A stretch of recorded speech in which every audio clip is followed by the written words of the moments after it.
there's no reason to keep people who got here on time waiting any later than they have to tonight. Let's see, this is the meeting, the Land Use Landmarks meeting, May 1st, 2023. I do want to just mention that we have a new Land Use Committee co-chair, Steve Chesler. Thank you, Steve, for being willing to take this on, and a new Landmarks Committee subcommittee co-chair, Bozena Kaminsky. And again, also thank you, Bozena, for being willing to take on this responsibility. So let me read the, okay, let me go down the list of people who are here, the attendants. Del Teague here. And Joanna, are you getting this? Yes. Okay, thank you. Thank you. Track of it. So Del Teague here, Chesler, Here. Kaminsky, Here. Drinkwater, Indig,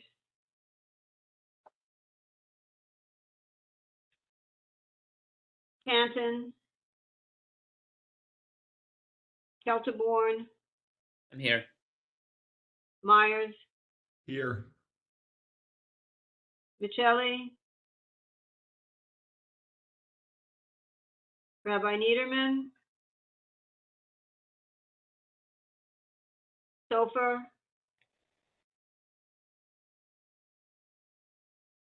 Vega, Here. Weiser, Berger, I'm here. We can start. Kavachka. You're getting ready, so we've got to go. Okay? Somebody needs to mute yourself. Go to. Kavachka, Naplatarski, Stone.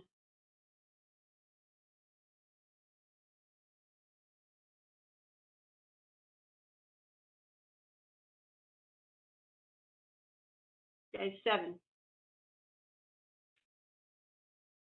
All right, first to present will be 12 Franklin Street. Good evening, everyone. I'm Ellen Lehman with Freed Frank Land Use Counsel to the applicant, 12 Franklin Property Company, LLC. I'm joined by my colleagues, Melanie Myers and Aaron Cohen. If it's helpful to the committee, we're planning to run through the presentation we gave at the full board meeting on the 18th. Does that sound good? Yes. Okay. So this is an application for an administrative renewal of 2 special permits originally granted in 2019. The special permits allow for a commercial and industrial development at 12 Franklin Street under the zoning applicable in an industrial business incentive area, or IBIA. The special permits were initially granted in 2019 for a 4-year term. This renewal application would grant an additional 3-year term, which would allow the project to be built in accordance with the special permit if it's substantially completed within that 3-year window. We're not proposing any modifications to the 2019 special permits. This presentation will cover the details of the site and the specifics of the special permit, as well as the required findings for the grant of a special permit renewal. Again, this project and special permit is what the community board saw and approved in 2019. So to orient everyone, 12 Franklin is a pentagonal site bounded by Franklin Street, Meserole Avenue, Gem Street, North 15th Street, directly across the street from Bushwick Inlet Park. It's in an M1-2 zoning district, and the site and the surrounding area is located in the Greenpoint Williamsburg Industrial Business Zone, or IBZ. In 2019, the site was designated an industrial business incentive area, or IBIA, and was granted the 2 special permits that are available within an IBIA, for which we are now asking for a renewal. The IBIA is designed to facilitate the development of mixed industrial and office projects to preserve the existing manufacturing sector in the area and enhance the mixed-use nature of this neighborhood.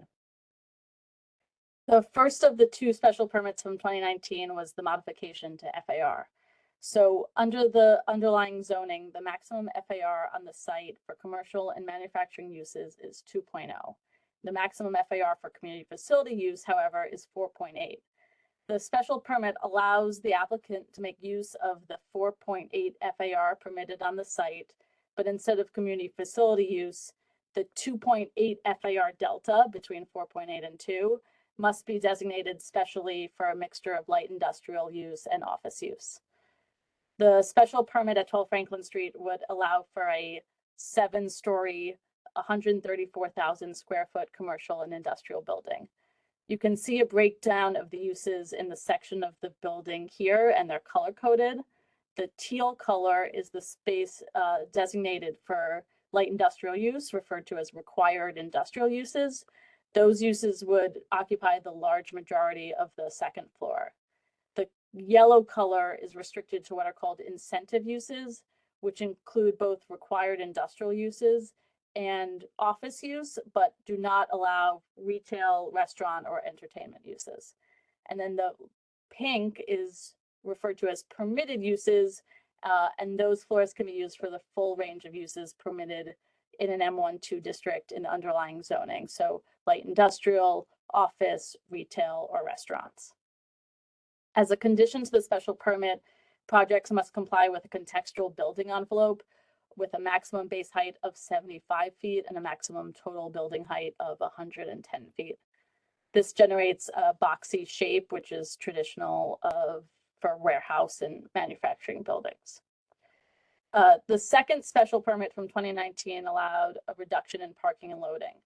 The special permit allowed a reduction of required accessory parking spaces to 36 spaces, a reduction in the number of loading berths from 3 to 2, and a reduction in the depth of loading berth from 50 feet to 40 feet. The City Planning Commission, when granting the special permits, found that the reduction would not contribute to serious traffic congestion or inhibit vehicular or pedestrian movement in the area. So now I'm going to talk about the way the renewal works. So most special permits under the zoning resolution have a term of 4 years. Under section 1142, if construction has not been substantially completed in that 4-year term, it lapses unless a renewal is requested under section 1143. Under that section, the City Planning Commission may grant up to 2 additional 3-year terms, provided that the commission finds that the facts upon which the special permit was granted have not substantially changed, which is to say that the commission will look at the required findings from the original special permits and determine whether the facts upon which they originally relied have not substantially changed. In this case, the facts have not changed because the project is the same and the zoning is unchanged. And then just to close with some photographs, some renderings. This is a rendering from the original special permit. This image is taken from Franklin Street looking north. You can see the design of the building is really meant to evoke the industrial manufacturing character of the neighborhood. And then here's another image with a view from the future Bushwick Inlet Park. And one thing you can see in this view is the ground floor retail that's planned for the frontages, fronting on the park to provide activation along that path towards the water. And that's our presentation. I'm happy to answer any questions. So do we have any questions? I see Steve Chesler has a question. Yeah, thanks, Del. Thanks for the presentation. Is having a kind of entertainment type of business on the roof, is that a permittable use, say like a bar, restaurant type of establishment? Yes, so if Aaron, if you can go back to the section. So the permitted use is the I guess it's purple, allow the range of uses permitted in M1-2 districts. So there is an option to do a restaurant on the top 2 floors, but it also could be office. I see. Okay. Yeah, it's just I bring that up because we have a quality of life issues in the neighborhood. Just, we're kind of one of the ground zeros in the city for a growing entertainment industry. bars and restaurant and rooftop establishments. Blaring music throughout the neighborhood is an issue, so I don't know, it's just something I guess we got to watch out for, but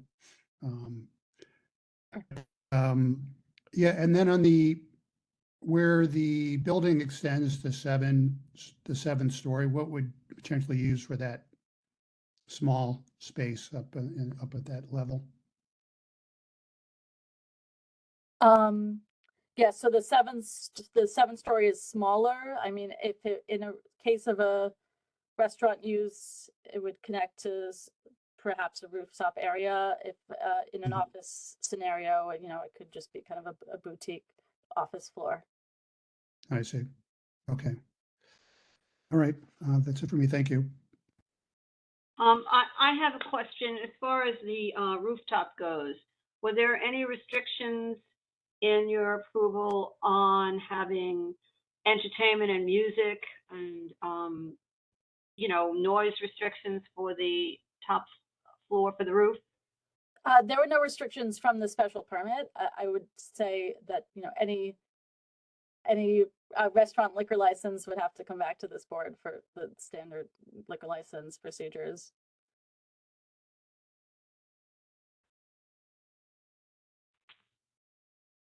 All right. So, rather than prolong this, as far as what we're being told here, there is absolutely no change requested in the special permit that we agreed to and that was granted. And I don't see any, there's been no change in the zoning. And if there are no further questions, then I think we should take a vote. We have a very full agenda. So does anybody want to make a motion?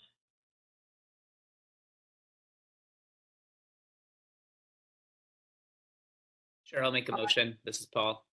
Motion- Okay. Motion. William- Motion. William Vega seconds. This is to approve, yes?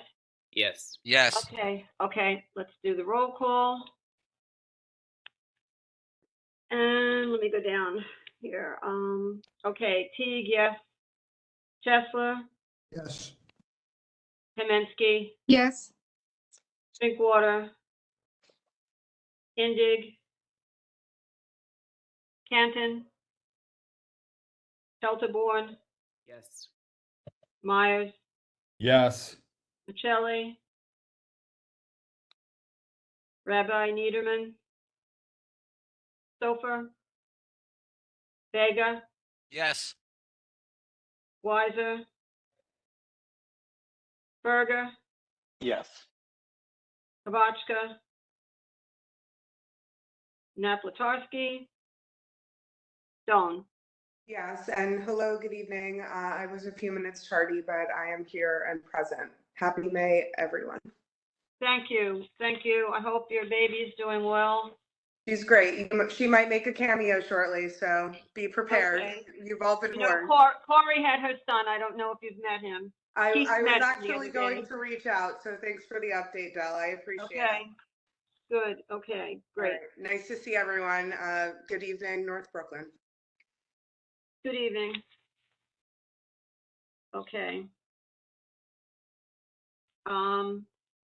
So Joanna, what's the count on that? Yes, 8 yes, 0 no, 0 abstentions. We need 9 members to have the quorum. Okay, let me just get Allison in here. Okay, we have still, I guess we're still one short of a quorum. So we have 8 now. All right, let's move on to item number 2. 68 South First Street.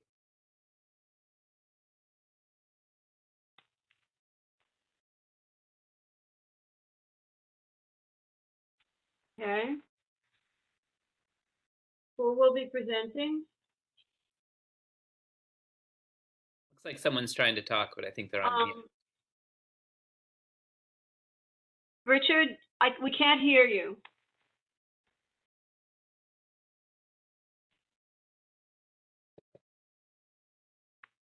Richard, if you could log out and log back in, it usually works. Thank you.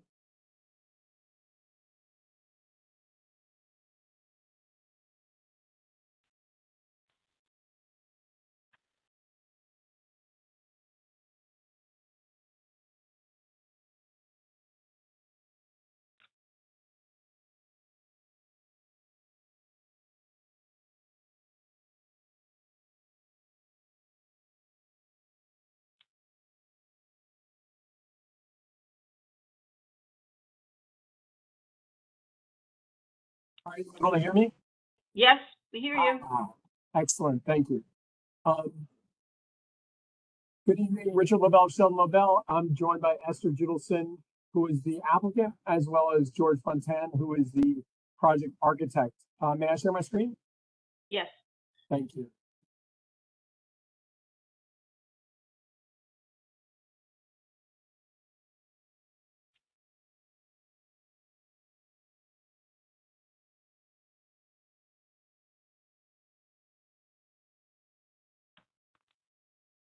Are you able to see that? Yes.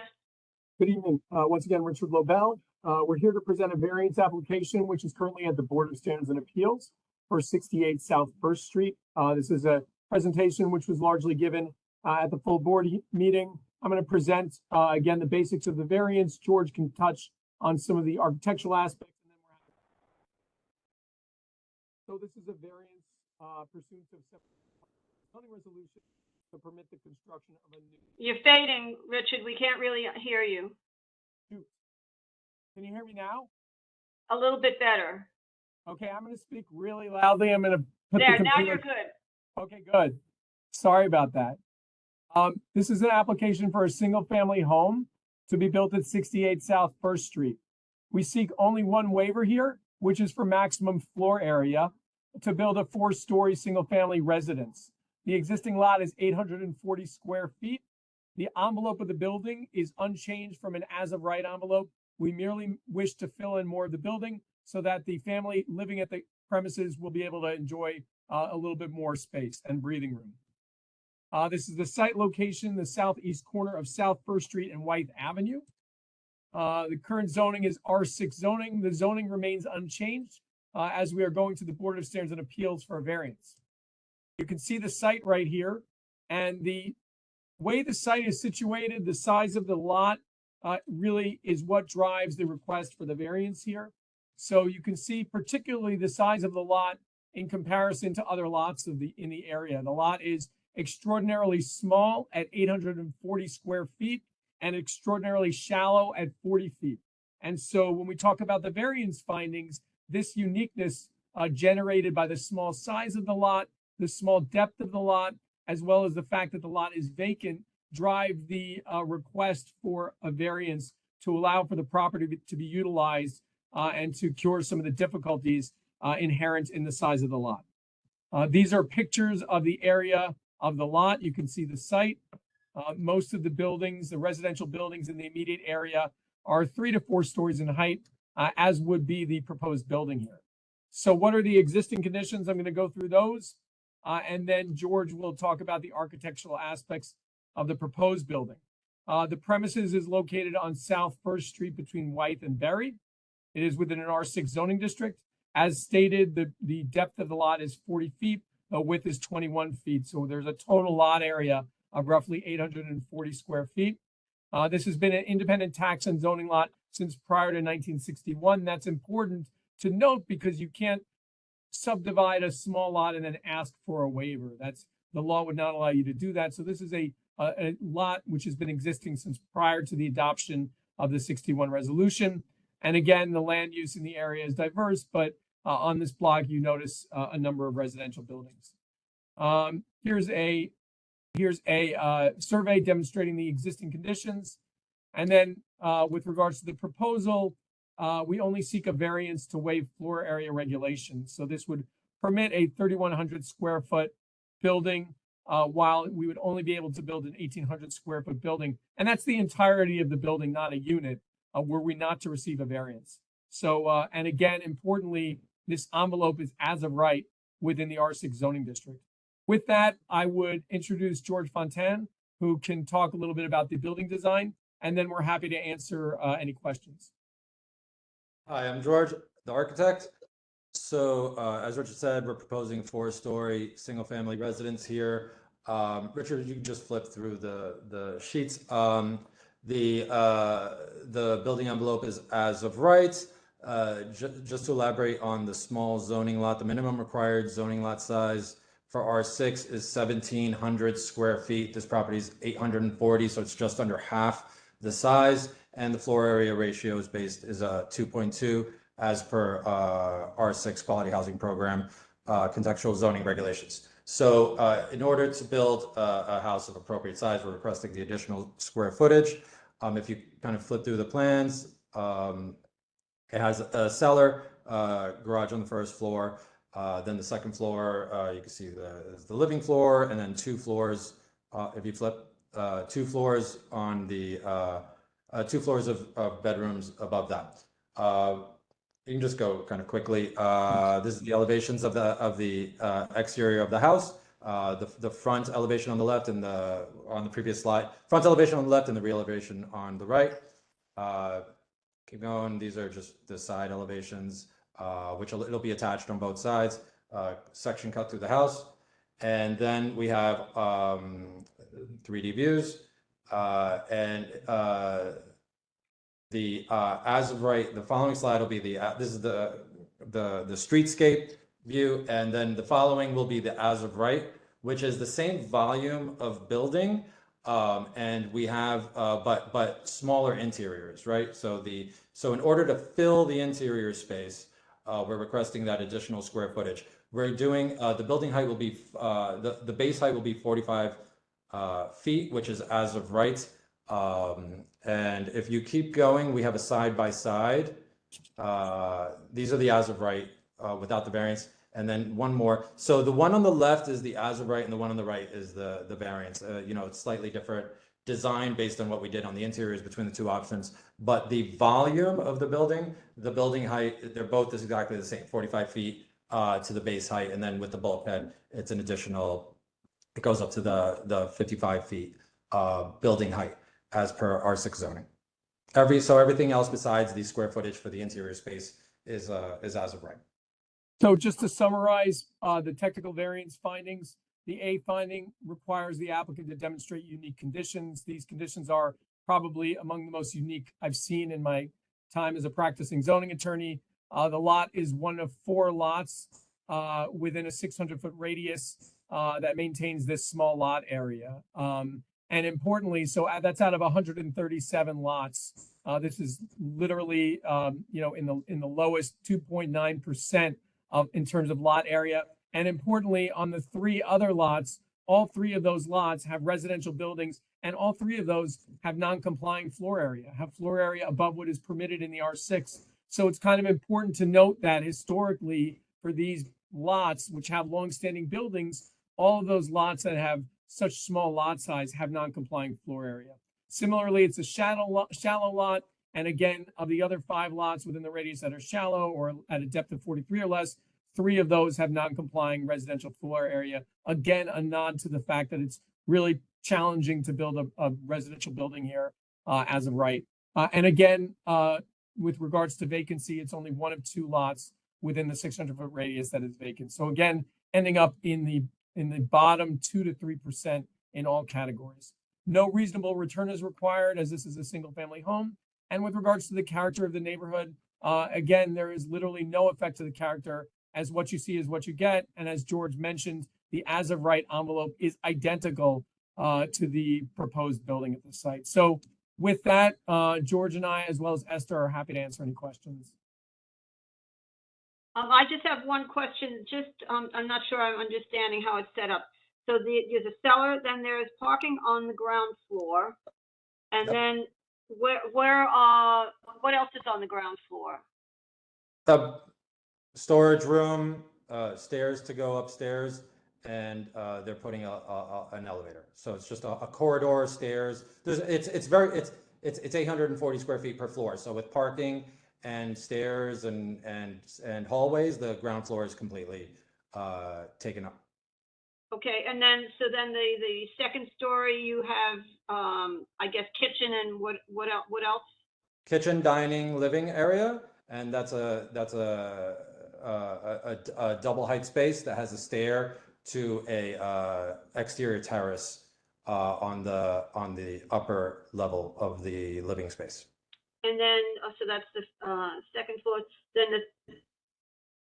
Then, so you have a little terrace above, that's like that living room floor will have a high ceiling, and you have a little, you can go up the stairs and you'll come out to a terrace space in the back.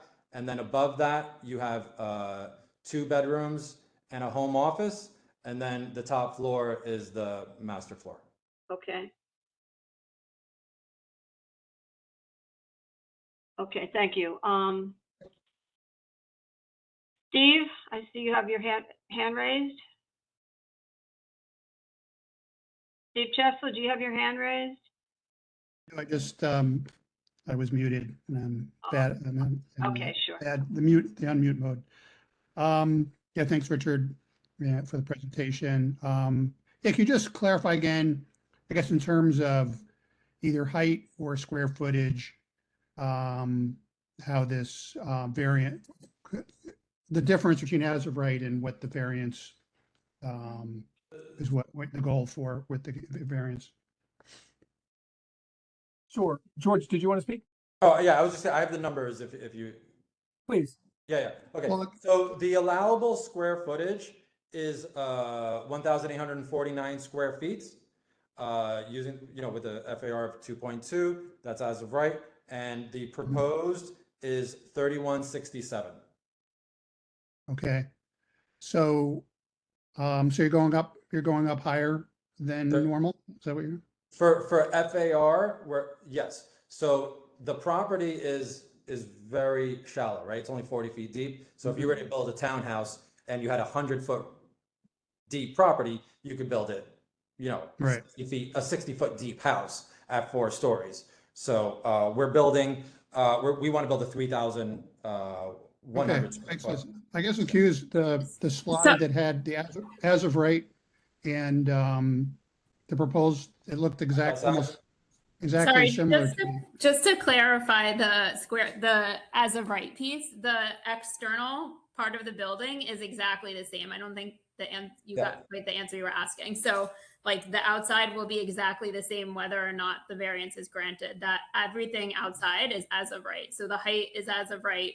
The all sides could be as of right the same. You just would effectively have taller ceilings and less floors. But from an exterior perspective, the building is 100% as of right. I see. So it's interior, it's the size of the rooms, ceilings, et cetera. Correct. It's this, exactly. Exactly. So this is the variance option on the right and the as of right on the left. Got it. Thank you. You would just have bigger, taller ceilings, fewer rooms, but the same height. Exactly. Height.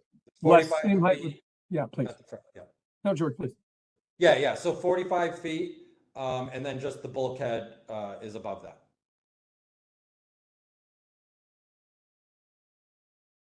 And it looked to me like the buildings next to it were also 4 stories, but I'm not sure if I got that right.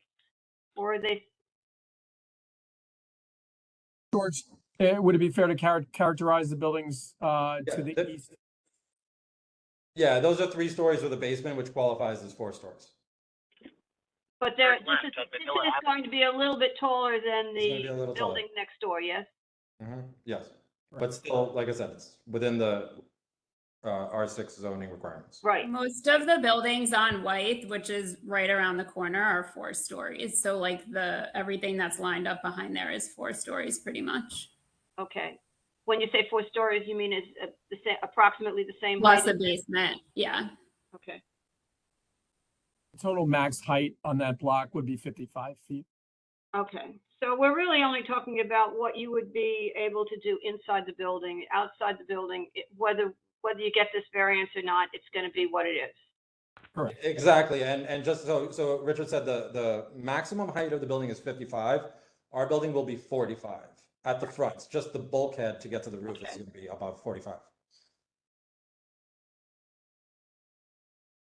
And the bulkhead is set back like 20-something feet. All right, does anyone else have any questions? Looking to see if I see hands here. No, so do we want to have a vote?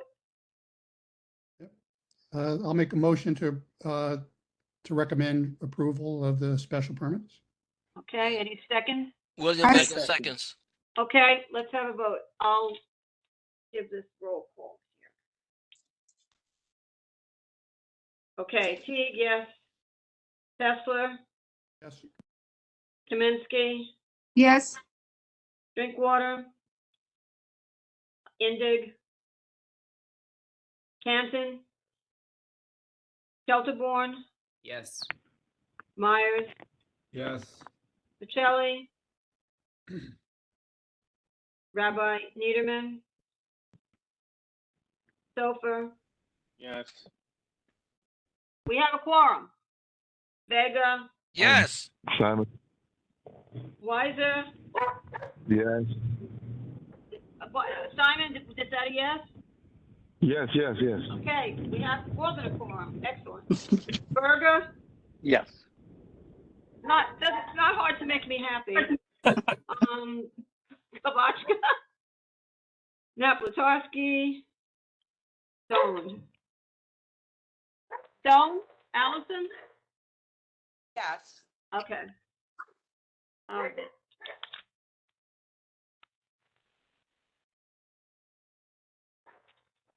Eleven yes, 0 no, 0 abstentions. Motion passes. Okay. Passes. Let me just get some other people marked present here. Okay. All right, moving along. Item number 3. This would be Greenpoint Landing, Greenpoint Landing. Hi, everyone, I'm back. I am Ellen Lehman with Fried Frank, Land Use Counsel to the applicant Greenpoint Riverview Associates. This is an application for 2 waterfront zoning authorizations for the waterfront public access areas, or WPAA, on the last parcel of Greenpoint Landing called Parcel 5C2. I'm going to introduce the rest of the team. My colleague, again, Melanie Myers with Fried Frank, Karen Tamir from James Corner Field Operations Landscape Architects, and Marion Klein from Greenpoint Riverview Associates. I'll turn it over to Karen to run through the design. Great. Thanks, Ellen. Hi, everyone. Nice to see you. We presented this a couple weeks ago to the full board as well. I just wanted to let everybody know. This is the Greenpoint Landing master plan, updated as it is, with a northern parcel between City Park and Newtown Barge Park being completed. It has a number of amenities like lawns, dog run, picnic area, the esplanade, upland connections, and so on. South of Newtown Barge Park, there's the next parcel that's been completed more recently. That too has lots of planting. There's a buoy that's been restored and marine bollards. There's a lawn and seating and picnic area as well. And today we will talk about the parcel 5C2, which you'll see a little bit more detail in a minute. Just wanted to recap some of the amenities that have been completed, constructed. This is the parcels to the north with the lawn, with the dog run, day 1 of planting in the picnic area, and the bifurcated esplanade and kind of upper level pathway that we call the garden walk. The parcel just south of Newtown Barge Park, again, as a kind of a character that's a little bit wilder. We heard some of the community wishes to see a little bit more wilder palette. Here you see the buoy, the mooring buoy that's been restored and placed at the extension of DuPont Street. The esplanade, of course, generous with benches and tables. And to the bottom right, the mooring bollards. This is the DuPont Street extension, gardens that will grow over time. This is, again, day 1. Everything is still young. And to the lower left, kind of the immersive planting that we're trying to do here. As we embarked on 5C2 parcel to the south, we've met with the community. We knew that at the time there was a desire to see a more natural feel to the waterfront. Those are the primary comments that we've heard at the time. I think part of it was a response to the northern parcel, wanting to see a softer shoreline, provide opportunities to get closer to the water's edge.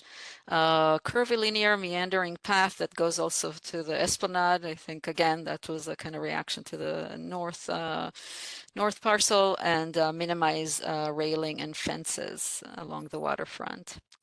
The site plan is as such, so you could see I'll start from Eagle Street to the north and go down towards Green Street. Eagle Street, we're completing the upland connection on Eagle Street. Creating a kind of a landscape that resonates obviously with the northern parcel, so similar furnishing and planting palette in this area.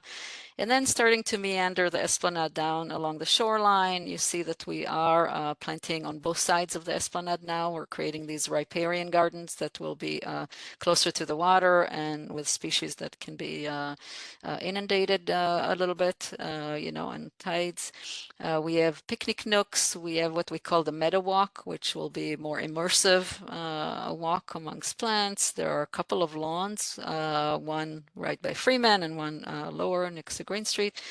Riparian path that brings people a little bit lower, closer to the water. There is a curvilinear path coming from Freeman Street down to the Esplanade, to the waterfront. Moving on, finding opportunities for sitting, there are tables, more trees, more shade. And south of Green Street, we have the oval lawn, again shaded with trees, lots of benches. Everything is ADA accessible, the benches, the pathways. And then we have the pier. The pier is as a kind of a primary path in the center. There is a secondary path on the northern part where it says viewing steps. There's a narrow path, and seatings that overlook the northern view. You could see that we tilted the pier a little bit, leaving the wooden piles in place to kind of encourage and enhance the aquatic habitat and hopefully also give people a glimpse of it.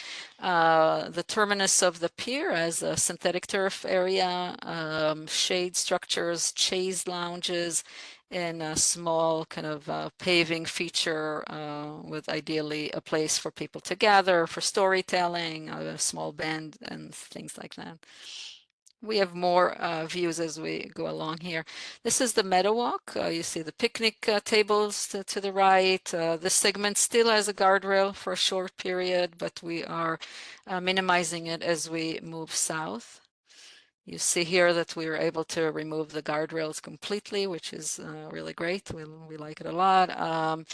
You could see the riparian path that's sort of leading people down to benches closer to the water. Beyond the Esplanade, there's the lawn. We're bringing boulders and kind of a bit more wilder palette to this area. So really encouraging pollinator species, nesting birds, and things that we've heard and we like and encourage to come here, of course. Same area from the other direction, looking at the riparian path. Again, everything is, we worked hard with parks and city planning to make sure that everything is ADA accessible, that it's, it's congruent with details that they approve of. And you could see the gardens climbing up to Freeman Street here in the meandering sort of pathway. Moving south on the Esplanade, there is this kind of concave area that allows for many sittings and tables and chairs and things like that. Again, here we're trying to create the curb with riprap where we have space. We are doing that. So again, to kind of lend more natural feel to the site and the project. South of Green Street Pier and Green Street, you see the kind of a garden that separates one from the more sort of, if you will, the commuter route to the pier with a oval lawn. We are using boulders in strategic way to minimize skateboarding damage. while also obviously including trees and chairs and benches where we can. Here you see there is a kind of a sitting steps, again, bringing people closer to the water and maximizing planting where we can. The pier itself, so again, there's a kind of a planting strip on the southern portion, along with a shade structure and lounge area. On the northern side, there is a narrower path, again, ADA compliant, with a number of benches and companion seating nooks amongst those benches. We're bringing boulders, again, to minimize skateboarding, but also to bring the kind of materiality of the river and the river's edge, in our case. And at the end of the pier, we have these more unique shade structures and chaise lounges and this kind of feature paving element. A few views of that. So you could see as you enter the pier, if you will, you see the shade structures at the end. You see the wood piles on the right-hand side and the sitting and, you know, as sitting steps as you view the northern view. And the terminus of the pier is looks like this. Again, shade structures, chaise lounges, a synthetic turf to make it softer and a little bit easier, you know, to play on. If there are kids, it's not all hardscape at that area. Ellen, I'll pass it to you to go through some of the authorizations. Thank you. The actions before the board are for zoning authorizations under ZR sections 62.822A and B, which allow modifications to the requirements relating to WPAA. So in total, we're requesting 4 modifications to the zoning resolution requirements. 3 of those modifications allow the development to incorporate flood resiliency measures, which I'll describe, and the last modification is required due to necessary utility services. So the first modification allows for the primary circulation path in the shore public walkway to be linked to the properties to the north and south by locating the elevation of the waterfront yard at the same elevation of those adjacent properties. The second modification would allow for an increase in the elevation of the Eagle Street and Green Street visual corridors to allow the building entrances located along those corridors to be raised above the 100-year floodplain. The third modification relates to wall heights. The zoning resolution design requirements state that walls located anywhere in the WPAA may not exceed a height of 21 inches. However, because those adjoining buildings upland will be located above the base flood elevation, there are portions of the wall along the eastern boundary of the WPAA up against that building edge that exceed this height. And then the last modification relates to trees on the upland connections. The zoning requires that a tree be planted every 25 feet along the upland connections. However, we know there'll be a need for Con Edison vaults located in the sidewalks on both Eagle Street and Green Street. So where the vaults are located, no trees can be planted. On the remainder of the sidewalk, there will be trees planted every 25 feet. I also would point out that there'll be more trees in the shore public walkway and on the Green Street pier than the amount required under the zoning resolution. So if you took the WPAA as a whole, there will be more trees than required. Lastly, I should note that in addition to the authorizations before the board, the applicant is seeking 2 zoning certifications from the chairperson of city planning. The first certification confirms that apart from these 4 modifications I just described, the waterfront design otherwise complies with all requirements under the zoning resolution. And then the second certification will approve a phasing plan such that the WPAA adjacent to each of the 3 development sites will be required to be constructed prior to the opening of any building on the adjacent associated development site. That concludes our presentation. All right, that's pretty impressive, I think. My opinion. Steve, I think you have your hand raised. Thanks, Del, and thanks for the presentation. I agree with you, Del. It's a really wonderful design on many levels, and the authorizations, they seem very reasonable. in terms of, trying to, adhere to new, climate, zoning regulations. And I noticed that there seems to be a lot of trees along the WPAA. So, I think that just seems to compensate for the few that won't be available and in which they're seeking authorization for. So, thank you. And I will confirm that over the years, I think you've been attentive to the community and to requests that the people have made, for more spontaneous feeling, curvy pathways, and as you said, more wild kind of planting. I think it looks great. I don't see anyone else's. Okay, William, I see your hand. Yes, thank you. I just want to say thank you. You listen to the community, and I just can't wait to stroll there. So again, thank you for listening to us. Thank you. Thank you. Can we have a vote? Anyone want to make a motion? I will make a motion, Del Bozina Kaminsky. Okay. Second? Isaac Sofer. Motion to approve. Isaac right? Sofer. Isaac Motion to Sofer will vote. Yes, yes. I'm sorry, what'd you say, Steve? It's a motion to approve the Yes. authorizations. Yeah. Yes. Motion to approve, okay. Steve, yes. Tesla, Yeah. Kaminsky. Bozina,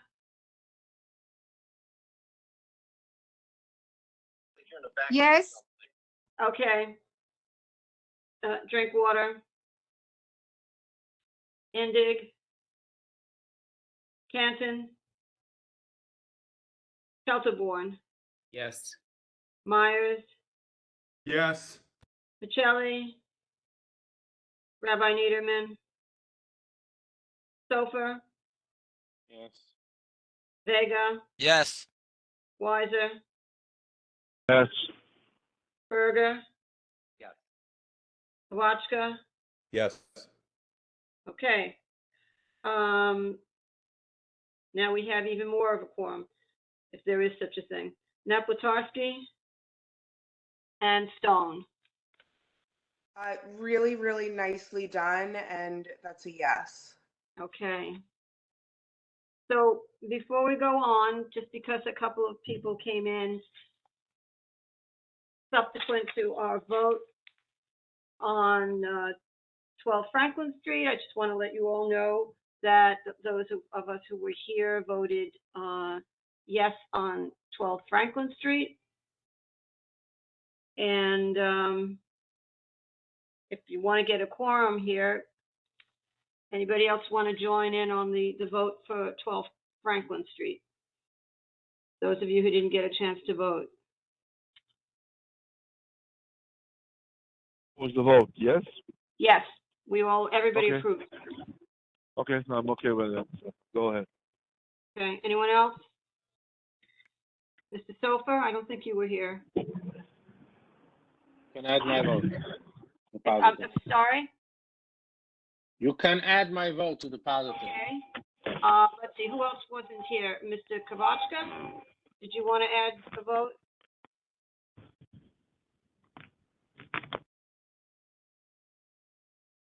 I feel comfortable doing this because everybody did make a presentation to the full board prior to this. Same presentation that we got tonight. So, Michael, did you want to add your vote? I was gonna not vote on it because I missed the presentation this evening. That's okay. That's fine. That's fine. Okay. Now, what about the second presentation? That would be 68 South First Street. I'm not sure if we had a quorum vote on that one. Del, you did. we did. We had Okay, 7. fine. And then we've got Greenpoint Landing. So, moving right along here. Del, can I just, Yes, want to make additional comment about, Greenpoint Landing? yes. I'd just like to acknowledge, I appreciate, Parks, and Mary Salig's on the call. And I appreciate, Parks and Recreation, approving design and going with the flow on this. Because I know they were part of that, evolution and, meeting of the minds in terms with the community to, come up with something that, the community feels stronger about and, that the developers, are happy with as well in parks. So, just like to give a shout out to them for that. Thank you, Steve. I Mhm. agree. I agree. All right. Item number 4 is a landmarks application. So I'm going to turn this over to Bozena. Yes, we will be talking about 150 Collier Street. Do we have the presenters? Who's Hi, going good evening. Hi, good evening. Dominic Cassell. I'll be the presenter. All right. The floor is yours. Thank you for having me this evening. So again, my name is Dominic Cassell. I'm a principal of IMC Architecture. I'm the architect and project manager for this project at 150 Collier Street. This is an existing, let me share my screen while I present for you.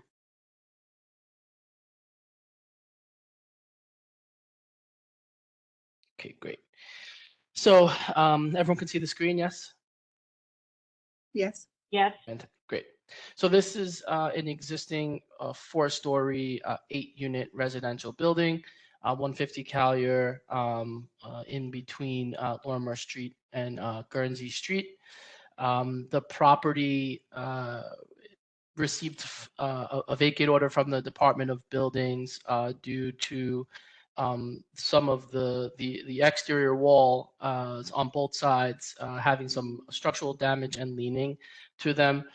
So my client, who recently acquired the building, we've been working with the Department of Buildings to install some temporary bracing and make sure the building is continually being monitored in terms of optical monitoring in terms of movement, and the building has been at least temporarily stabilized. So as part of the project, outside of the kind of structural stabilization, we're also doing some facade work to the building. So on the screen now, you have the historic photo to the left from 1940, and to the right is the current condition of the building, which, as you can see, is pretty dilapidated and not in the best of shape. So due to the kind of repair work everywhere else, it just makes the most sense to kind of go in and do the repair work throughout, so we have a clean, watertight building. So as you can see, so I'll just preface with the photo on the left, which is a historic photo, is showing some kind of prominent features. One of them being the cornice at the top, and the other being the kind of entry portico. The landmark staff. So this initially went through as a desk review with landmark staff, and through those discussions, we've kind of all come to the agreement and per their direction that the facade might not have been it might have already been altered by the time it was landmarked, but we all agreed there were kind of prominent features at the cornice and portico, and the reason we opted for a public hearing was the proposed facade system. We're proposing a fiber cement panel. I'll get to the proposed design, but I did want to give you some background history here. So the next couple of slides are just documenting the existing conditions, which the current facade is an asphalt shingle with a wood grain green. And then underneath that is an asphalt brick shingle. And then we continued to probe, and I'll bounce around a little bit. I apologize. Underneath that was a wood clapboard siding. So here's the front entry. Again, portico absent.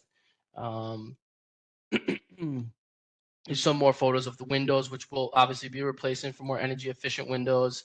And this is the sides and rear of the building are clad in what we think is the existing kind of hexagon asphalt shingle, which you can kind of see in the photo on the left hand side here on the existing. Again, the photo is also not the greatest, so apologies, but that's all we had in terms of historic photos there. So again, you can kind of see the old siding windows. And this next slide is just giving some context. So image 1 is the corner of Lorimer and Collier. It is also a 4-story building. Image 2 is 154 and 152 Collier. And then image 3 is immediately adjacent, 148 Collier Street. So you know, as you can see, they've kind of they've lost their historic facades as well.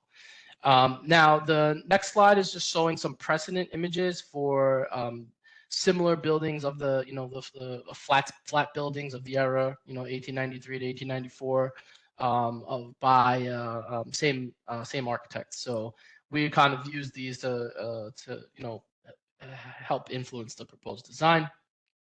And then here we have the proposed elevation, which again, we're just really going for a restorative approach here, emphasizing restoring a cornice, putting back a siding material, which again, we are proposing a fiber cement siding. The owner and I feel it's a little more durable and will upkeep a little better. We're replacing the windows throughout with new energy efficient windows, and we are restoring the entry portico as well. And we also added some decorative trim base below the window and above the windows as well. The rear and sides will also have the same fiber cement siding material proposed. This is the other side. And here is a rendering of what that building would look like. Again, restoring the cornice, which is a main kind of priority for us here, and then adding this very decorative sill, which is I guess evident and similar to the historic buildings in the same era, as well as shown in the historic photo, and similarly at the entry portico. We'll be leaving the brick facade at the cellar. Here is just a section through the window. Again, it's going to be a wood aluminum clad window, decorative sill element here, your fiber cement siding, and then some further details on the cornice at the top of the building, and more detail at the entry portico as well. And that is the end of the presentation. I will leave the elevations up. If there's anything else you need clarification on, questions or comments, happy to hear them. Anybody has any questions? Del, I don't think I see all the community members. Maybe if you see anybody raising hand. I have a question, Steve Lizanne. has his hand up. Okay, Yes. go ahead, Steve. Thank you. Yeah, I have a couple questions. Thanks for the presentation again. First off, I walked by this building and it's leaning in a really severe way. So are you going to be able to stabilize the building without, either rebuilding it or taking it down altogether? Yeah, so there is a structural engineer as part of the design team, which I'm not, but obviously we work very closely with, and the building is temporarily stabilized, and like I said in the beginning of the presentation, it's being monitored optically by surveyor. So what happens initially when the building started to show signs of instability, the DOB mandated monitoring. So they take a kind of an elevation shot with their surveying equipment, and then monthly they come back and they're monitoring to see if the building has kind of shifted since the temporary stabilization has been put in. It has not moved anything of significance per the engineer. So the intent, the thought is yes, that the temporary stabilization worked, and when the permanent stabilization works, goes in, it'll permanently stabilize the building. Which, not to get into a tremendous amount of detail, but more or less they're going to put a new kind of columns inside the building at the exterior walls, and then beams laterally, and that'll kind of lock the building from moving left or right any further. Well, I guess can it be stood back up straight? I guess I assume that's part of the stabilization process, or otherwise it's sort of like an old Batman episode, from the 70s. Yeah. So that my understanding structurally is that I don't know if the wall will be moved out of plane. I just know that the intention was that with the new structural framing kind of inside the building, that it wouldn't move any further. But I it's more of an engineering question. But well, I guess is there a possibility that it's not salvageable and it might have to be completely rebuilt? I guess. Per the conversations to date with the engineer, it can be stabilized and it can be repaired. Okay. And then just regarding the design, in the tax photo, I thought I was seeing that the exterior had a flat surface versus cladding or some type of, it was kind of hard to make out, but I'm just wondering if the yeah, so the it's really hard to tell in the picture, but the understanding from myself and both the landmark staff was that what's shown in the tax photo is this brick asphalt shingle, which again we both landmarks does not believe is the original, which is kind of evident in the probing, right? Because like I said, when we kind of got through that layer of shingle again, we did start to see the clapboard siding. So we do think that the siding is the original historic material. Okay. All right. I mean, I think it looks nice. I mean, just, I don't know if like we obviously don't know what the original color was, I guess. Yeah, maybe. no. Was it more like yeah. So, so I guess I feel lukewarm about the color. Okay. But I think it's just, I know it's a different, another building on that street came through, I guess, over the last year that had similar cladding, but it was, it wasn't at a different building design. It was more just, kind of more of a townhouse. And but I feel like the color was a little bit lighter, but I mean, I feel like, I wouldn't say it's nitpicking, but I just feel like, I don't know, it's a little drab, little drab, but. Can we see that the rendering again? Yes, I'm sorry. Apologize. Let me pull that up.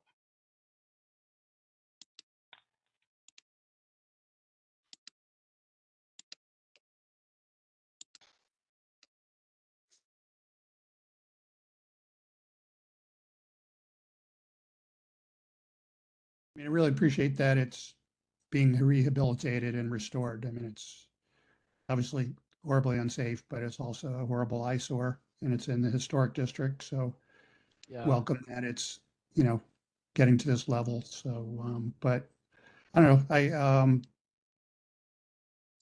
don't know. Like I said, I'm not going to lose sleep over it, but it just, stuck in my mind. But anyway, that's it for me. Thank you. Thank you. Thank you, So, Steve. I just have a question, Rosanna. So will you be doing, I mean, this is probably a really rhetorical question. You'll be doing the structural work first to make sure that seems like it's going to work before you do all of this stuff, right?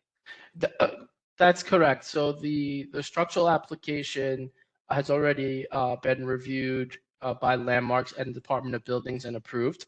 They are just about starting mobilization for the permanent stabilization work. So yeah, that's all. We kind of had to move a little quick just because of the the instability. So that work has kind of gone through the approval process, and like I said, they're ready to go.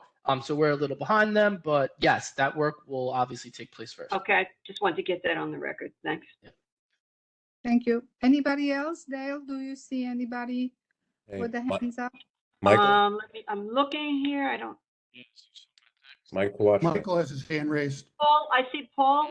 Okay, so Michael and Paul Kelterborn. Okay, Michael. A little outstanding issue. Sure. Materials question. You said it was a cement fiber board. Is that like hardy board? Yes, it'll be a hardy panel. Yeah, a board. Yes. Thanks. Yes. Okay. Yeah, Anybody? I was also going to ask Paul about. Kelterborn. Paul? I was also going to ask about the hardy board. Is your intention to use? I think you will have it for me. I think maybe Isaac or someone needs to mute themselves. Isaac, Mr. Sofer, I think you need to mute yourself. Okay, Paul. Curious if you're using like one of those that has the sort of wood grain, or is it a smoother hardy board? So that's a good question. The proposed is smooth. Okay. Good. That's it. All right. Anybody else? I don't think. I want to say that this is an enormous project, and I can imagine it's so difficult to deal with the structural issues, but it's commended to the owners that they want to save this landmark building. So if anybody has a motion to approve this project. I'll make the motion to approve. Del? William Vega seconds. All right. Let's do the roll call. Del Teague? Yes. Stephen Chesler? Yes. Bozina, yes. Aaron Drinkwater? Moishe Indig? Corey? Paul? Yes. Paul Ketterborn, yes. Adam Meyers? Abstain. Abstain. Santa Micheli? Rabbi David Niederman? Isaac Sofer? Yes. Okay, William Vega? Yes. Simon Weiser? Kate Berger? Michael Kovachka? Yes. Irina Platarski? All right, Alice- Keith Berger's a yes as well. Sorry, I just didn't get to my Oh, okay. unmute button quick enough. All right. Allison Stone? Yes. Yes, all right. So we have 1, 2, 3.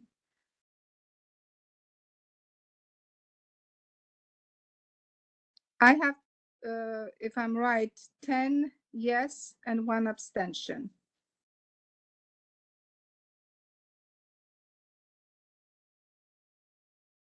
I, for some reason, I have a yes, 0 no, and 1 abstention. Okay. Yes. All right.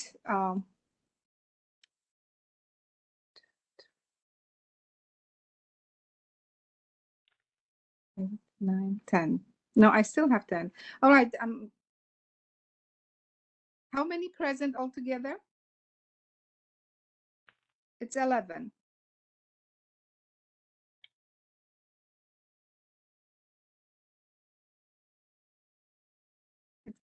Somebody didn't vote? No, I do have 10 yeses. Yes, you're right. Paul Ketterborn, did you get the vote for him? Yes, he Okay, did. so yes, 10, Okay. yes. 10 yes and 1 abstention. All right, that's it for me, Madam Chair. Thank you. Okay, last item is a presentation on behalf of the Borough President by Aaron Buchanan, I believe. I'll be doing it for Aaron. My name is John Douglas. I'm Director of Land Use for the Brooklyn Borough President. Okay, thank you. And I'll just share my screen. Thank you everyone for bearing with us. Can you all see that presentation? Yes. Okay. So we're here today just to discuss this project the borough president has been spearheading since he was elected last year. It's the Brooklyn Comprehensive Plan with a focus on health and housing. Just to sort of explain sort of what we're trying to do here and what a comprehensive plan is, it's really a document that provides guidance for community stakeholders in order to utilize a variety of means to implement those goals. And particularly for this comprehensive plan, this will provide guidance for the borough president and how he approaches his land use decisions and recommendations that are come across his desk, provide accountability and predictability for the public to know where the borough president basically stands on some of these issues, and then sharing critical data about the borough to all stakeholders in Brooklyn for, just as a transparency in public data. So want to highlight what this project isn't because it has raised some questions. This is not a substitute for citywide comprehensive plan. There's citywide legislation that, has been kicking around, and, this was not a replacement for that. It's not meant to be a replacement for that. Not substitute for ongoing local planning efforts. So there's clearly many ongoing planning efforts locally in every community board. And so we don't want to, this plan isn't meant to supersede those plans. It's supposed to build off those plans and basically coordinate and highlight all the work that's already being done. This project is not complete or finished. We just last fall went through all the existing conditions. We're just now getting into recommendations phase. And this is not a rezoning, so there will be no zoning proposal necessarily coming out of this project. What's the borough president's powers and responsibilities? This is really the key, how the borough president's approaching all this. He is, in the charter, he's responsible for issuing ULURP recommendations. He can sponsor and introduce legislation in partnership with city council. He has a budget where he can allocate funding, monitor and modify city services, and then convene strategic communication and develop a strategy for Brooklyn moving forward. So why are we focusing on health and housing? Through the existing conditions work, we teamed up with Regional Planning Association and New York Academy of Medicine to look at the connection between physical interventions and public health. And what we saw is that there's a spatial disparities in health outcomes. If you see the map on the right is a map of life expectancy, and the darker the color, the fewer years, less years you're expected to live compared to the average. So the darker the purple means, the darkest purple is 10 years or fewer. So the citywide median or average, sorry. So we see that spatially those populations with a lower life expectancy are concentrated primarily in East Brooklyn. And through those existing conditions work, we noticed that there's overlapping patterns of low income and people of color that also live in these areas with low life expectancy. We hope this is an opportunity to coalesce around a common land use framework for Brooklyn because we think this is such an important issue. And growing body of research shows that socioeconomic determinants of public health basically means that, where your housing is located, how close you are to transit, and how many amenities there are, have major implications for how long people are going to live. So like I said, the borough president kicked this off last year after he was elected, teamed up with the RPA, NIAM, and established an advisory committee made up of about 20 organizations that work around Brooklyn. And they've been sort of following this project all the way through and have been sort of reviewing the project as it develops. And the borough president also had a town hall last December to go over the existing conditions with RPA and NIAM, and we did some charrettes and took public feedback there. We also had an online portal for the public to provide public comments, and we did receive a lot of comments, and they were really helpful So if you commented, thank you.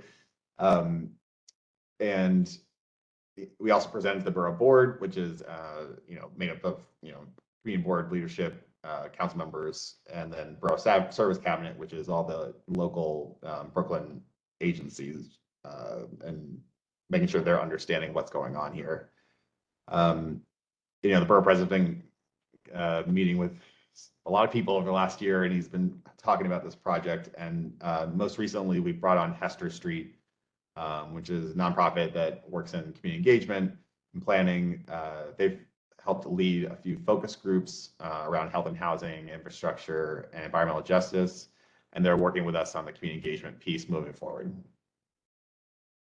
So there's just a few images of that existing conditions work. So out of that existing conditions work, we have moved on to sort of establishing the framework for how we look at recommendations and how we look at the future land use for Brooklyn. And we organize it pretty simple. Hopefully that's, traditional sort of pattern of comprehensive plans, whereas you basically establish a goal, create objectives to meet that goal, recommendations to, facilitate those objectives, and then metrics to measure success. And then on the other side, sort of in tandem, there's a land use framework which shows basically the spatial distribution of the recommendations. So where the most impact could be done with those interventions to help mitigate whatever issue we're bringing up. So these are the goals that we've been working with. They're general, which is basically, reducing hazardous environmental conditions in communities, increasing access to affordable healthcare and housing, encouraging active living in areas close to transit, and community resiliency through community neighborhood services, and supporting those organizations in areas where health disparities are most stark, increasing access to employment opportunities, and incorporating accessibility at every level. So just want to give you an example of what this would look like. And this is just one example, but as you saw on the previous page, we have 7 of these issues, and each one has a list of objectives and recommendations. There'll be a link at the end of the presentation, and we would love to get your feedback on all of them. But just for tonight's purposes, just want to explain the sort of structure, which is, you have the goal. So here's, reducing environmental hazardous conditions. On the map of the right is a map of populations that are most vulnerable to heat stress. So, you can see the darker the color, the higher the proportion of residents that are susceptible to heat stress. Those are older adults, young children, people with asthma, other chronic illnesses. So an example objective would be to protect vulnerable populations from high heat. And so those interventions we think would be most helpful in areas like East New York, where you want to look at increasing open space, increasing, water parks, expand access to air conditions, cool roofs, expand tree cover. And then how we measure success is that we would look at whether the heat stress vulnerability is reduced in that community. So spatial planning for Brooklyn, this is the other side of, and it's more like the spatial planning portion. We've broken it out into 4 frameworks, and I'll go through each one, but housing growth and parking demand, health and wellness economy, healthy streets environment, and a resilient waterfront. So this is just an example of showing that each of the objectives in each goal can satisfy some of the objectives of each land use framework. So they're not mutually exclusive, and vice versa. So the land use frameworks will help satisfy multiple goals and objectives. So for the first framework, we're looking at housing growth and parking demand. And this is really focused on 3 components, which is fair housing, transit-oriented development, and less congested streets. We've seen a significant disparity in housing production and vehicles miles traveled. And so that's kind of how we're approaching this. This map on the right shows basically every community district that measured less than 50 units per acre. And we show a walking distance to Subway in green.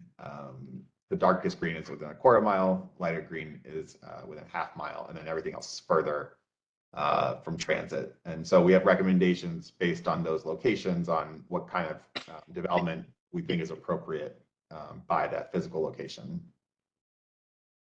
So fair housing growth, we've seen a significant amount of housing growth, frankly, in CB1 and other North Brooklyn communities. We've also seen a population growth across the entire borough, but significantly in downtown Brooklyn and Williamsburg.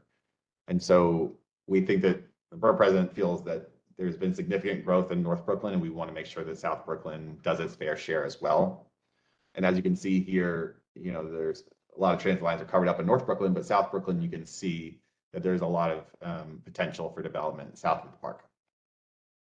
So this is just a rendering, simple infographic on what we mean by TOD. So basically, higher density development is encouraged around transit, like Subway, and then outside of a quarter mile, you have a little bit less density, maybe more focused on other infrastructure improvements, like schools or open space, other things like that. And then further from a half mile from density, we're looking at just encouraging like gentle density, things like accessory dwelling units.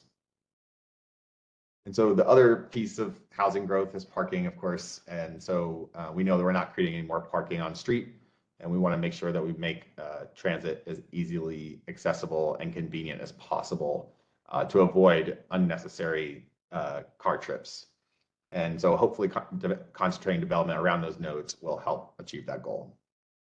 And then these are some of the best practices around how to do a full parking demand management strategy. So wayfinding to find off-street parking and understanding full access to pricing, parking rides, so parking locations are close to transit so that folks can take their car, park it, and take it to work, and then residential parking permits, shared parking, reducing or eliminating parking minimums, and making sure overflow parking, large events have TEAs or other traffic enforcement.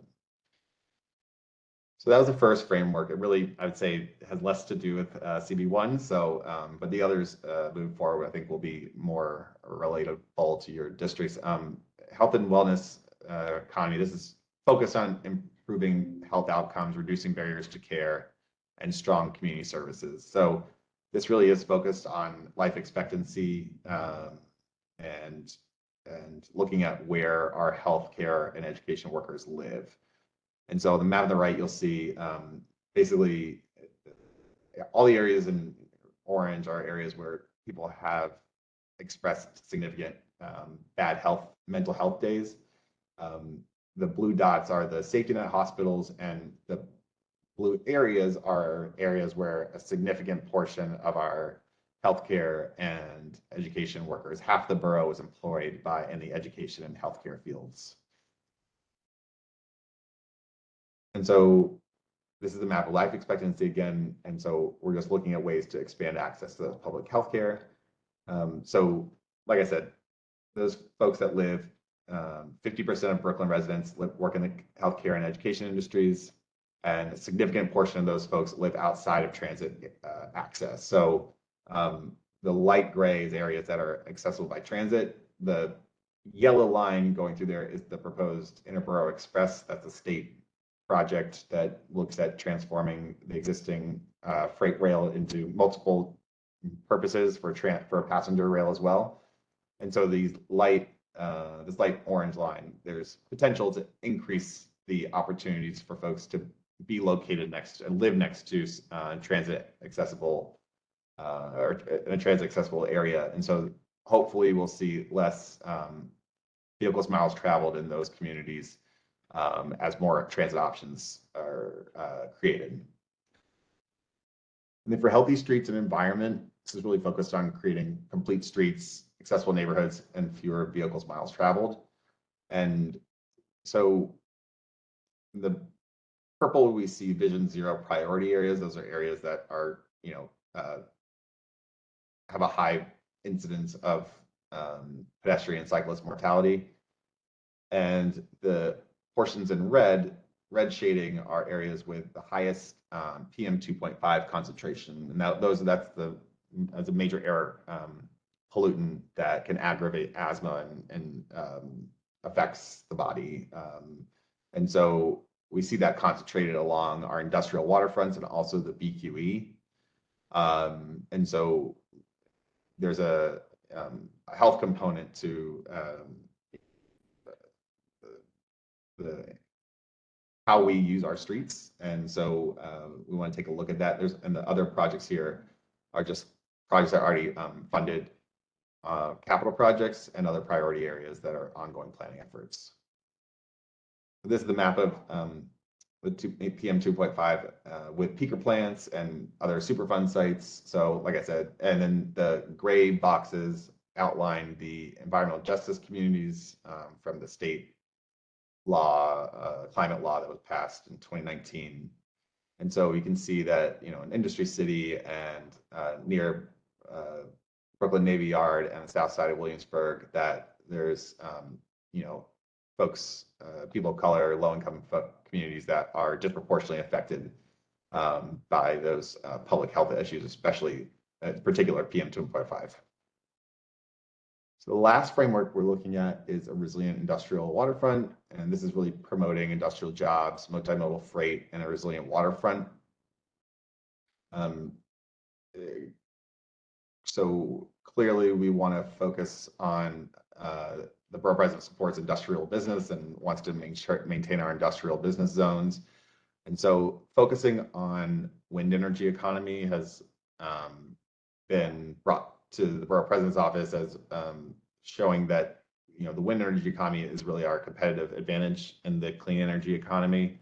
The New York has a shelf off of Montauk that is very shallow, which allows for wind turbines to be built into the ground versus floating, and that is, I guess now I know, is very much cheaper than floating. So there's a competitive edge advantage that we have there, and it's a very waterborne freight based industry. They have to move large product from the waterfront to offshore wind fields, as you can see on the right. And so it puts Brooklyn in a good place to try to secure that entire supply chain of wind energy as much as possible to support our clean energy goals, but also provide jobs for Brooklynites in the future. Want to make sure we focus on multimodal freight. So getting cars off the road, trucks off the road is critical to reducing PM 2.5 particulate matter in the air and reduce our air pollution in the city in general. And so we want to make sure that we're utilizing opportunities to move from marine-based freight to rail-based without needing to go through trucks. And then finally, the Army Corps HATS project. This is the Army Corps plan to the federal plan for planning for climate change. And so it's a once in a generation opportunity that clearly has some challenges in the proposal, but the Borough President thinks it's important to facilitate it, and we have to find a way to. And I know there's got to be potential changes. I think the Army Corps said they're open to different interventions, not necessarily all seawalls. So hopefully there's opportunity for some collaboration there. And I think we just wanted to show one project that we think really does achieve multiple public health goals, and it's the IBX. So the Interborough Express, like I said, is a state project to utilize an existing freight rail line and repurpose it as a dual purpose for freight and for passenger rail. And so we looked at IBX, and this is a concentration of obesity, and we've seen in the data that vehicles miles traveled is related to obesity rates. And so as you can see on the right here, we have areas that the darker the orange and red, the higher the number of vehicles miles traveled in that community. So the blue line running through 12, 14, 17 is really the proposed IBX line. The dotted outline is the half-mile radius around there. And so we think we get a lot of folks out of their cars into transit with this proposal. And it has the ability, the opportunity to reduce commute times, reduce car traffic, improve our air quality, and access to jobs. And then we also think there's an opportunity for growth of residential growth around TOD, creating opportunities to access other transit lines when one fails. And then, like I said, connecting that waterborne and rail freight movements. The terminus of IBX and the 65th Street rail yard and the waterfront is also where there's an opportunity for the Cross Harbor Tunnel to move freight by rail from Jersey to New York. So it's a critical sort of juncture there and opportunity to really improve quality of life and public health. So where are we at? We're actually a little further than this for now at 3, where we're getting ready for the town hall May 18th. And we're about to brief the advisory committee on the draft recommendations. And we have a survey that we would love for you to fill out and for your neighbors and other folks who have an interest in Brooklyn. And then we'll hope to release this plan later this summer, hopefully, June. So this is the link to the digital tool. This is, basically opportunity. You can choose by goal if you don't want to comment on everything. So if you're just really passionate about open space issues, you can, just click on that one and just fill out that. But if we'd love to hear your comments on all of them. The draft recommendations, town hall, we're hoping it's more like a public workshop on May 18th at Borough Hall. So we'd love to have you all sign up and attend. But also, it's really try to get your feedback on the recommendations. So that's also available. The same recommendations will be available online survey as well. And that is it for me. I'm happy to take any questions. Well, I would like to say that it seems to me that this is a long-awaited attempt for some comprehensive urban planning here, and I think very needed. Actually something that many of us have been calling for a long time. I'm just wondering how much effect the borough president can have on his or her own. Do you anticipate there'll be a strong support and collaboration from, let's say, the mayor's office and the council members and maybe even state officials? Yeah, I think we're just, we want to talk to community boards first because we know you're the front lines on all these issues. We are planning on briefing council and state legislators on this proposal. But we think of this plan as an opportunity for collaboration. And so while the borough president has his authorities around his budget, proposed legislation, the ability to submit ULURP applications, vote on ULURP applications, those are his direct authorities. And then, he has advocacy tools. I think Department of City Planning is generally, supportive of the ideas we've discussed with them. So I think we'll have general common understanding that it's, we're fact-based and the public health framework is what we're really trying to focus folks on who, it's a values issue rather than a numbers issue. So you're not focused on, 500,000 units, you're focused on how do we improve our neighbor's life and quality and how do we make life better for them and ourselves. So I think it's an opportunity for folks to understand how their community fits into the larger picture, what challenges are facing their community.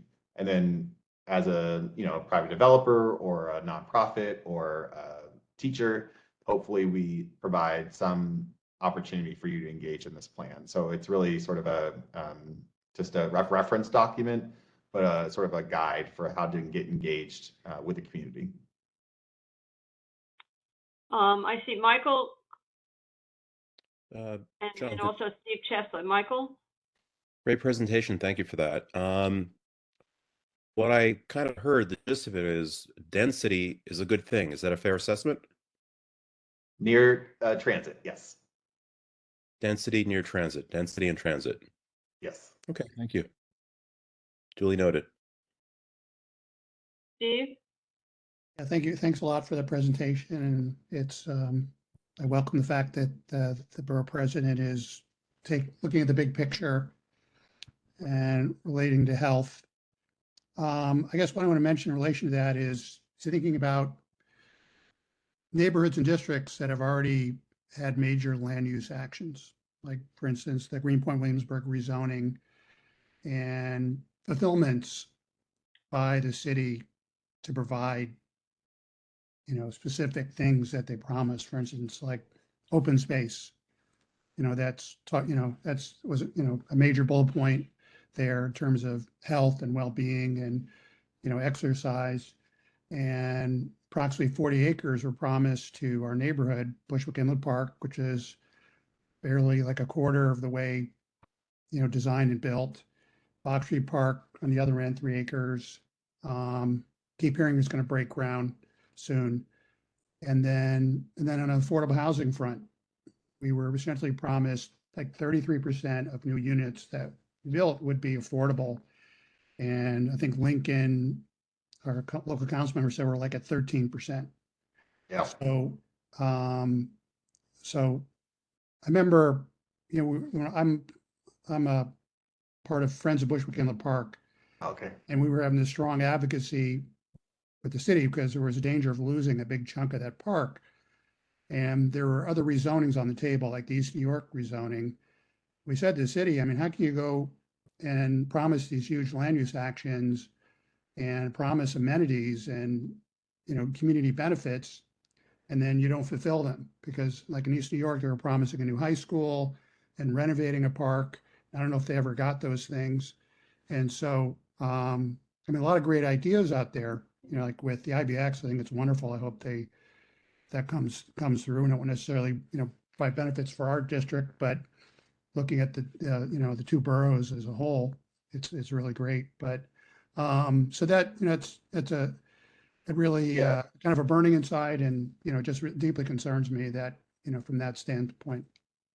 Yeah, I think, it's not the first time we've heard that. And I think there was some ledge that was passed in response to that concern. I think the rezoning tracker was really meant to at least quantify the commitments that have been made through all those neighborhood rezonings, and that they track that progress. And Department of City Planning does do briefings intermittently on the updates. So I think they've done an update on Williamsburg, they've done an update on East New York, and maybe one other. And I'm not exactly sure the timeline horizons for all those efforts, but we know that, infrastructure has to keep up with housing growth. And I think we've seen the challenges when those don't line up. And, look at downtown Brooklyn with school seats.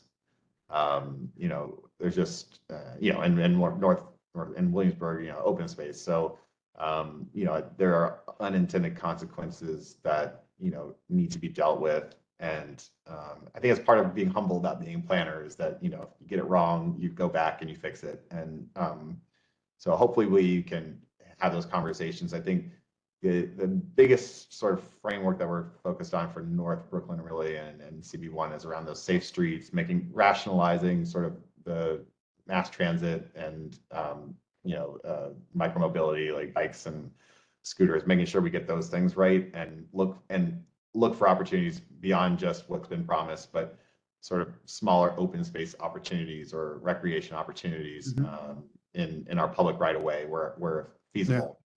Yeah. So I think we share your concern about the lack of open space and making sure that we keep our commitments. And other big ones like BQ Green, that would, in terms of health outcomes in South Williamsburg, that would be huge. The PM 2.5 and the EJ communities there is what we're really trying to focus on and show the value of interventions like that. All the playgrounds in South Side are right next to the trench. So it's just, you know, it's a real equity issue. So hopefully the state will come to the table with the city and come up with some real solutions there. Thank you. So I just wanted to add another thought. Well, first I have a question. When you're talking about rail, what kind of transportation are you talking about? So rail for freight mostly. So like the CSX line. So those existing freight rail lines that serve the, I don't know how many more there are in Brooklyn besides just the IBX line. There's a lot more in Queens, I think. But it's an existing rail cut that's most just used for freight now. And so it would basically be that's what we're talking about when we talk about rail. And then subway, you know, that's more about like the TOD stuff, but and transport development. But the rail is focused on the freight part. And then the other thought I'm having is, it seems to me that obviously open space and, you know, an effort at cleaner air is huge. But it seems that to me that transportation is also a very, very large component. And I don't know that it's realistic to think, well, we're just going to get everybody to move to be closer to the subways. So, so one of the things that our committee and our community board has been trying to focus on and come up with ideas about is, how do we then get developers to also participate in helping us to develop more transportation? And what can that be? Probably not more subways. So Right. Can we have better above ground transportation? Can we have additional waterfront transportation? And yeah, so I think it's Yeah, I hear really you. important. You know, there are a lot I of hear people you. who don't live near a subway. Yeah, and I think I think there's opportunities, and I agree. I think what you're saying is totally right, and that we can't fit everyone within a quarter mile of trains. It's just not going to work. But where we do have it, you know, in South Brooklyn, there's a lot. It's less dense around subway transit nodes, so there's opportunity. You know, we think there's opportunities for growth down there. I think there is an opportunity outside of that half-mile radius where we're really looking at TOD development. You're looking at, you know, more gentle density, and frankly, a lot of South Brooklyn is going to be further from transit. And so there's opportunities for looking at accessory dwelling units, like making sure we get that architecture right, make sure that folks, you know, it's contextual. And then looking at micromobility, I know I said that, but like, you know, city bike, you know, opportunities for like, you know, independent movement to access public transit might be that sort of, it's like a last mile of transit sort of, and it may not be for everybody, but it may help some folks. And we know people are going to drive, and, you know, they're going to be cars and or personal, you know, vehicles. And we want to plan for that, but we want to be, you know, responsible in planning for that. But where we can reduce the number of trips people are taking, I think that's really the goal, is just the trips, because that's what gets the air quality, that gets the congestion, you know, the car, you know, we'll deal with the car, but, you know, reducing the trips is really the most important part. Yeah, well, not everybody, myself included, can go around riding, you know, bicycles. I think bikes are great, and I think we need to encourage bike, you know, riding. But as people get older, they're not necessarily, you know, they just can't. I know. I mean, my knees won't do it. my IT band is already acting up, so I don't know how long I'll be up and running. But Eyes on that one. But I would say I would note along those lines, though. I think that, you know, we, at least in North Brooklyn along the waterfront, see a lot of electric vehicle activity, whether it's electric bikes, mopeds, you know, et cetera. I mean, delivery guys, it's basically how they deliver now. Yeah, and that's a shift that I think we need to take into account, because, you know, they're using bike lanes, which is not always the safest when you've got some vehicles going 30 plus miles an hour and others going, you know, 10. So, you know, a vision of the fact that that's not going away. Probably more people are going to use it. Maybe people who can't bike on a regular bicycle, and trying to plan for that, which is something we really haven't done yet, right? They're just leveraging bike lanes, and it's frankly not the safest, at least in my experience. So I'm glad you brought that up. I didn't want to just be the only one talking here. You know, we're having two of us talk. I personally think it's getting terrifying crossing the street sometime when, you know, with the electric vehicles in the bike lanes. And I never thought I'd say this, but as a pedestrian, I was always focusing on, gee, you know, if the bikes would just at least stop at the red lights, I would feel safer. And I have become very much more sympathetic toward the bike riders when I see they're trying to safely ride in the bike lane with all of these electric vehicles. I just think something really does need to be done about that. I just can't imagine what it's like to ride a bike, just a, you know, regular bike with all of these electric vehicles just zooming by in my lane, my bike lane. I hear you. And I was just at a talk at ACOM about this very issue, and that, you know, you're not the only community that's dealing with that. And, you know, I think we do have to have a renegotiation of the roadway, and it's going to look different than maybe any of us thought. But I think it's worth it, and especially with how many different types of vehicle there are on the road. So DOT, I know, is focused on that issue.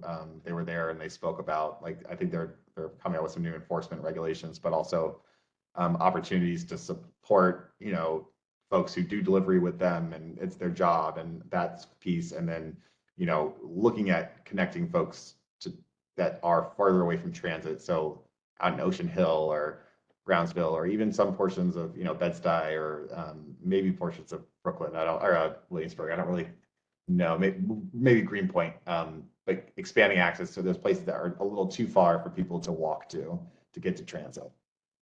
But yes, I hear you, and it's an ongoing issue, but we've been made aware of it, understand it, and so we want to work with you on that. All right. Well, it's frankly, for me, it's refreshing to see an attempt to do some comprehensive planning. And well, I hope we need your help, and we need your guidance. Cooperation also from the mayor and all of the other, you know, agencies. Well, we definitely would love to have your feedback on the recommendations, and we'd love to come back and talk to you more about them or anything as you guys see them. And like I said, May 18th is the town hall or public workshop, and then you know, we'll follow up after that and just let you know where we're at with the final, you know, recs at that point. Yeah, thank you. Thank you. All right. Anyone else have anything they want to add? Okay, well, thank you so much. All right, take care. Thank you. Before we all sign off, I do have a little bit of basically house cleaning to do here, shall I say. It's part of old business. I thought that Sante Michelli was going to come tonight and that he was going to say something about this, but he isn't here, so I'm going to say it. As you all, anybody who was at the last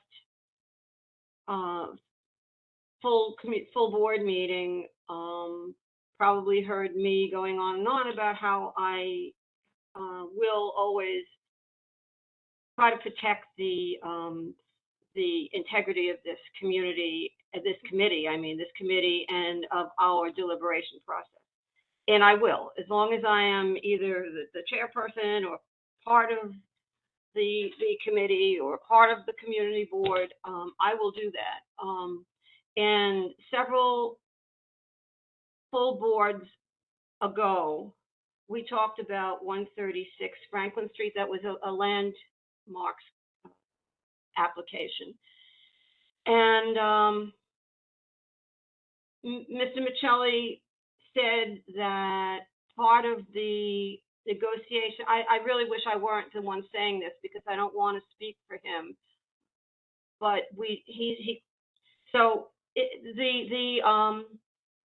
anyone who wants to double check this and fact check me can certainly go back on the the videos, and anybody who was there may want to correct me if you think I'm being inaccurate. But Mr. Michelli did say that Mr. Michelli was against the application, but the application, at 136 Franklin, which dealt with this, this donut, situation and the development in the backyard. So it passed the committee. The committee voted to recommend it basically, but Mr. Michelli did not vote to recommend it, and in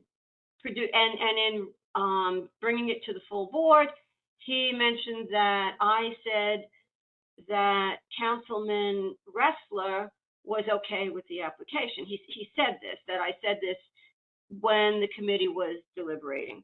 And I said, no, no one mentioned anything about Councilman Ressler. He would have had nothing to do with the application. Trina tried to correct what he was saying and said, no, I think you're getting it confused. In any case, the next day or soon after that, Mr. Michelli called me and he apologized and said he went back and listened to the tape, and indeed no one had said anything about Councilman Ressler. So I wanted it to be, and he did say, and he agreed that we could put this on the record because to protect the integrity of the vote of the committee on that application. So I did think that he was going to put it on the record tonight. He wasn't able to come, so I just wanted that on the record so that there's no doubt that the deliberation of the committee was not based on any representation that Councilman Ressler was involved in any way in giving us any kind of, opinion. So I just wanted to set that straight. And if anybody has anything, that you want to add, Steve? Yeah, just, I don't know if you know, after this, if you want, I could provide an update on that, on the North 11th Street application, but Sure, that would be great. That would be yeah, great. I just felt like, it was just so unnecessary, and just destructive, just to take that whole stance, whole position. I mean, just feel passionately about something specifically, advocate for that thing, for that second bay or for the donut or what have you. But, to start going after the committee or people in the committee, I mean, it's just creates ill will, and it just feels, and just, just the irony of it all is I attended that hearing for the North 11th Street, and it turns out that LPC does not have purview over existing infill. Like remember the brick, there was on the second bay from the left, and essentially was filled in with what they call them, CMUs, cement, whatever, cinder blocks, and they can't require a developer to do anything with those. So if they alter an existing historical element, they took issue with the the old office sign letters and that gold paint. They took issue that they were going to redo that and put in their their name. They wanted them to keep that. But they didn't care about the colored windows. They didn't care about the stable doors. They didn't care. They didn't care. Well, they thought they were fine. But again, they can't require a developer to remove graffiti or remove a brick wall or anything like that. So it's just, I mean, we can advocate for anything we want. Historic District Council mentioned that again, just very quickly. We love the design, but could you maybe consider that brick wall in that second bay? But in the end, LPC just said that's not in our purview. So they can deal with that. They can do what they want with that as of right. But yeah, just again, it's just unnecessary for that to go there just to try and win, to go for the win. It's just and in the end, I think Hosanna handled it very well, and including that just that consideration in the recommendation, just to, we, like the design, we still had issue with, I guess the colored panels was better, but to think about that second bag, so. I agree. I think Lucinda handled it beautifully. But I will tell you right now, this committee is an extremely hardworking committee. And I will not sit back and allow anybody to try to discredit the reasoning and the determinations and the thinking of this committee if I think that they are unjustly criticizing the committee, at the risk of looking like a complete idiot, at the risk of causing a big fuss. I really don't care, because I respect this committee. I think that we have an incredible group here. We all, for the most part, try to hear each other, try to tolerate differences of opinion. That's an important thing. And so, I'm just not going to just sit back, no matter how many people are yelling at me to shut up. I will,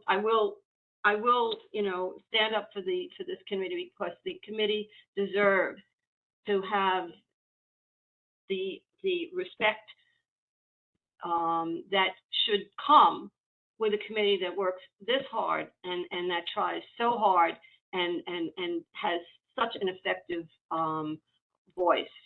So there you have it. And I am very proud of this committee. So for whatever that's worth to anyone, I just thought I'd share that. And we're proud of you, Dale. Del, I'll just chime in too. I exactly what William said. It goes both ways, and as much as you respect and enjoy collaborating and coordinating, and sometimes maybe talking through things with us, the feeling's mutual, and that comes with great leadership. So thank you to you and the rest of the group for the forward thinking, and also knowing that a lot of these conversations, especially when it relates to the community at large, are not easy. They're difficult, they're comprehensive, and what you guys do, and I'm super glad to be a part of this, is amazing, and amazing for this neighborhood. So thanks for including me. I'm happy to be here. Well, thank you. You're all amazing, and I think we are a really, really really good, valuable group. And so there you have it, everybody. And so if no one has anything else to say, then I guess we can say good night. I'll just second it. No, I really admire you for standing up for the committee. Thank you. I don't know, sometimes when I'm doing that, I think everybody must think I'm completely out of my mind, but No, I think you knew exactly Quite exactly the what you're opposite. doing. Yeah. Takes a leadership and a lot of experience, and you do have both. So we very. Thank you. I think or maybe I'm just hard-headed. So, whatever it is, it's from Brooklyn. What else? That's right. So I have one more question. I didn't bring this up to ask you to compliment me. I just wanted to explain that it may not be the last time that you hear me, shouting over people when I think somebody is unjustly criticizing the way this committee works. Del, I just wanted to ask a question. As you know, I joined this committee during COVID, and I'm curious either if in the past these meetings were in person. I'm not necessarily suggesting it, but I do know that part of community is congregating, and I don't know if this is like something CB1 or land use has ever done, but if there's ever a way to connect in person, or like grab a coffee or a beverage or something, just to, I enjoy seeing everyone on Zoom or WebEx, I think we use. But if there's ever, even, it doesn't have to be fancy, it could be at a park, it could be on my roof. I'm happy to host everyone. I just think that beyond the connection that we all and what we all, the time we reserve, as much as I try to make it each month, I wonder if maybe some kind of like neighborhood mingle session, and again, I'm volunteering to help coordinate this, but I know I've seen Steve out in the neighborhood and some other committee members as well in passing, but maybe there's, especially with the weather getting nice out, maybe there's a way that we can all meet up and say hello and just get to, get, again, maybe you did this in the past and I'm just late to the literal party, but it just seems like it was worth maybe some sort of suggestion. We always met in person before COVID, and my personal preference is to meet in person, but that has really, I haven't been able to really accomplish that at this point, and I wouldn't want to try to move toward it or Right. push for it unless the committee wanted it. And I think it's a discussion that maybe that we should have and we could have. And then in terms of meeting outside of the, meeting in person, like in an unofficial way, I guess we should just double check and make sure there's no prohibition to that. For I don't know sure. how But that like goes. I mean, like a land use ULURP picnic sounds fantastic. Like It does sound great. And even so, Del, I really, of course, as you both know, I'm a mom as well as many of you are also parents as well. So I don't mind the WebEx. I think it's actually effective, but I also know that like as I alluded to just a few minutes ago, I've never met you in person. Like I'm a people person, so I feel like as part of a committee and also as we kind of look ahead, whether it be over the next year or 3 or 5 or even 10, in these very strange post-pandemic times, if you will, how are we going to maybe look at the future of our committee, whether it's in an official or unofficial way? And I'd be curious to learn what kind of feedback we got, from the greater community about potentially meeting. I thought I saw an email that said after May there was going to be in person. So I don't know if that was. And again, remember, most of the time, Allison, July and August, except for this committee here, is pretty much on vacation. So I'm curious, does that email, that's a question I asked the executive board committee, I should say, because I did remember reading an email that said after May, it was supposed to be in person. Thank you. Yeah, I also read that. Yes. Well, I don't think they said the open meetings law has been the suspension of that's been extended to May 20th. But we've had these extensions for like 3 years. So, Yes. but I think we're getting closer to the point where we're going to meet in person because Right. we've So got I a long mean, stretch. it's May now, right? That's in 20 days. So potentially maybe whether it's the next one, to Will Vega's point, if it's in the fall, if it's official, if it's less official with approval, I think anything like a little, a little gathering, if you will, could go a long way. What I recommend is that everybody think about how you feel about this and then let us talk about it at the next meeting, if that's okay. In the meantime, I will ask our new district manager to see if there are any restrictions on having us meet in person. And I'll get back to you on that. Okay, fantastic. Just a thought, and thanks for hearing me out and maybe even just being receptive and open to it. I appreciate it. Yep. Okay. Well, yes. Right now the SLA review, they're meeting in person. They've been meeting. Yes, I know. How are they doing that? How have they? I just have to know ahead of time to secure a space. Ah. Yeah. Right now they're doing the meetings at the Swinging 60s. Yep. And I attended the meeting with public safety in person at the Swimming 60s also. That was a few months ago. So let's have a general discussion on this. I'd like people to think about this because again, it's not something I would want to push if the vast majority of the committee was uncomfortable meeting in person. There are people who, at this point, I think, feel that they like meeting, on WebEx.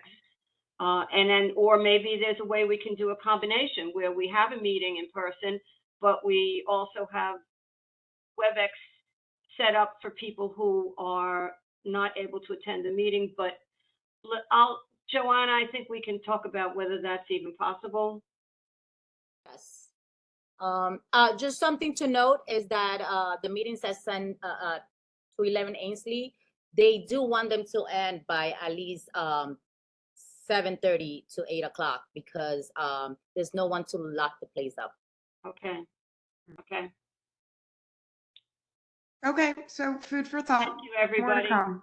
Okay. All right. Take care, everyone. Okay. Good night. Good night, everybody.